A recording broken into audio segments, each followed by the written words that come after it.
Ricotta is actually not a cheese, but a byproduct of cheese production. In this video, we're going to see how ricotta is made with the leftover way of Caciofiore cheese production. We are at l'Isola del Formaggio, a dairy in Bracciano, in the Roman countryside in Italy. Caciofiore has often been referred to as the Roman pecorino or even the original pecorino. The recipe for this cheese actually dates back to the Roman period. This one is a particular type of ricotta because it's made with a very special vegetable rennet. Questi qua sono i petali del cardo selvatico che nasce nelle campagne romane, vengono raccolti e fatti essiccare.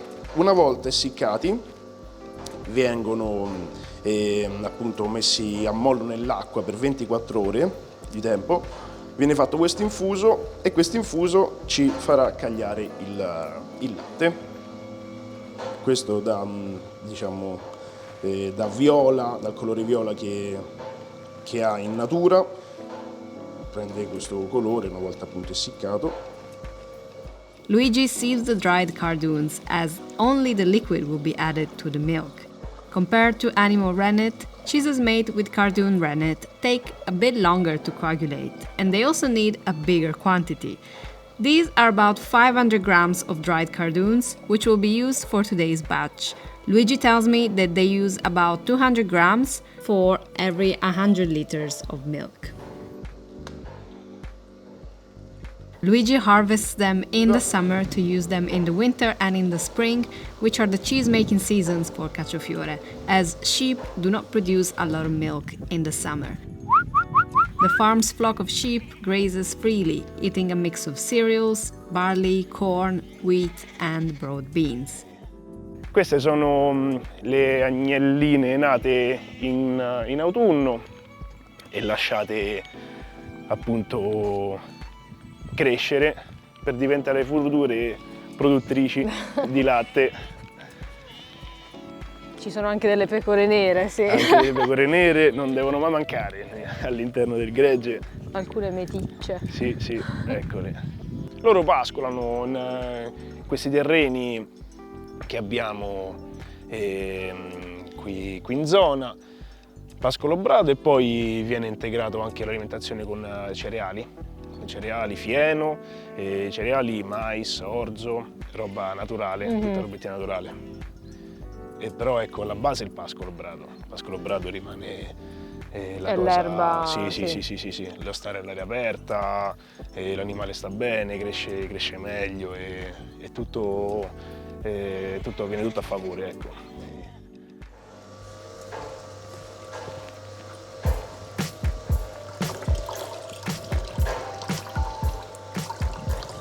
Sì, si sente già comunque questo odore. Si sente, è vero? Di odore di fieno. Sì, riprende molto quell'odore lì.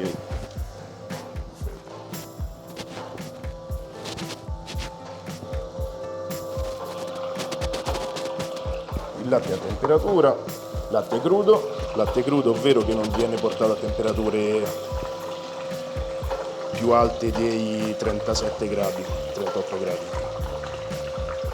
Manteniamo la vera essenza del latte puro, pecora al pascolo brado. E questo è il latte di stamattina. Questo qui è il latte di stamattina, benissimo. Quindi il Caciofiore viene fatto solamente con il latte, l'ultima munta, ecco. When the curd is ready, Luigi splits the milk into curds and whey using the stool called spino.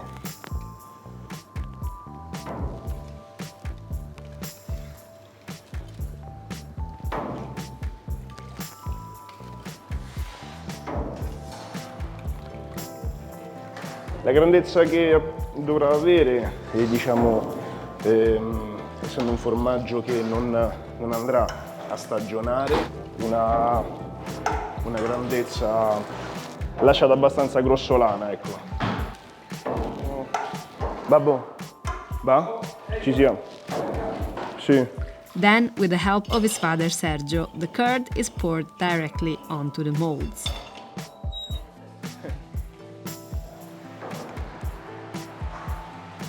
After After filling them with curd, the molds are then left on this table to release their whey. Whey is then put back into the vat to make ricotta. That's where the name ricotta comes from. In Italian it literally means recooked or cooked twice. Adesso travasiamo il siero che appunto hanno scolato le nostre formettine.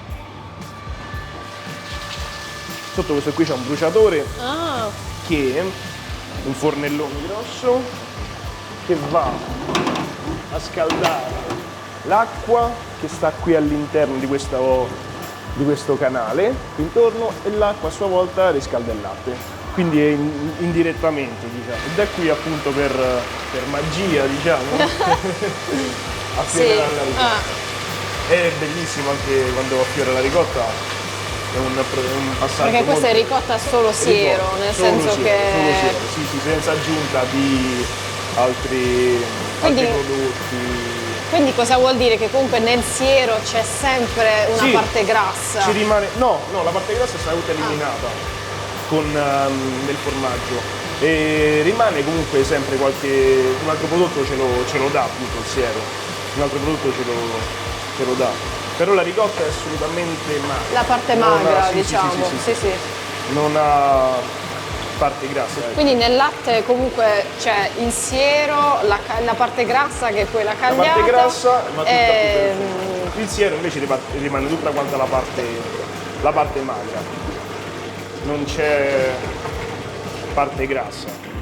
Once heated, the ricotta will take about 40 minutes to rise to the surface. Questo farlo staccare poco poco, lo facciamo sempre questo. Allora, qui non rischiamo che si affumica. Nei calderoni di rame, questo lavoro è importante perché il fuoco è diretto. Qui invece c'è la doppia camera con l'acqua calda e quindi è tipo un bagnomaria. Quindi il calore gli viene... Facciamo con l'acciaio, ma noi spesso e volentieri la facciamo anche con i calderoni di rame, come era una foglia. Come si faceva un tempo. Ma lì c'era il rischio che si bruciasse? Bisognava girare sempre con il legno piano piano, con un bastone, un pezzo di sughero sotto, per far sì da non lasciarla attaccare, se no si viene affumicata e non va bene. Infatti così è più delicato. Ora lasciamo riposare un pochettino così. Then Sergio carefully picks the ricotta up and fills each mold, one by one. This is such hard work, especially at the end of the day after making other cheeses. Add that ricotta is a fresh dairy product that is best consumed the day of. It really makes you appreciate the work cheesemakers do and value the product. Some cheesemakers or bigger producers could add other things like cream or more ferments to ricotta to get a bigger and faster yield. But small farms like Luigi's and Sergio's usually make it only with the leftover whey. The result is a very delicate product that tastes incredible. I encourage you to go find only whey ricotta. Is truly the best thing ever. The dairy also makes this other version here. This is yesterday's ricotta that's been baked, and now Sergio is adding some pepper to it.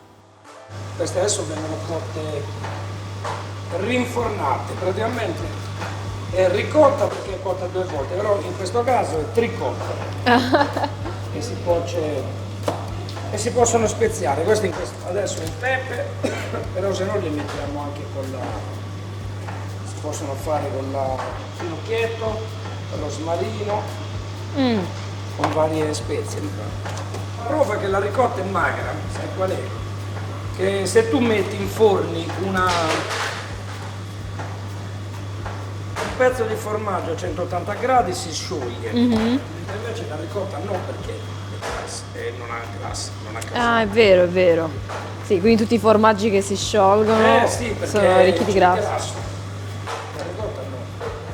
Infatti molti non lo sanno che la ricotta non è grassa.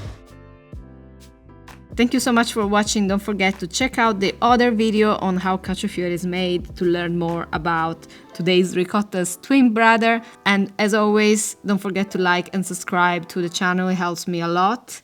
Thank you so much. See you in the next video.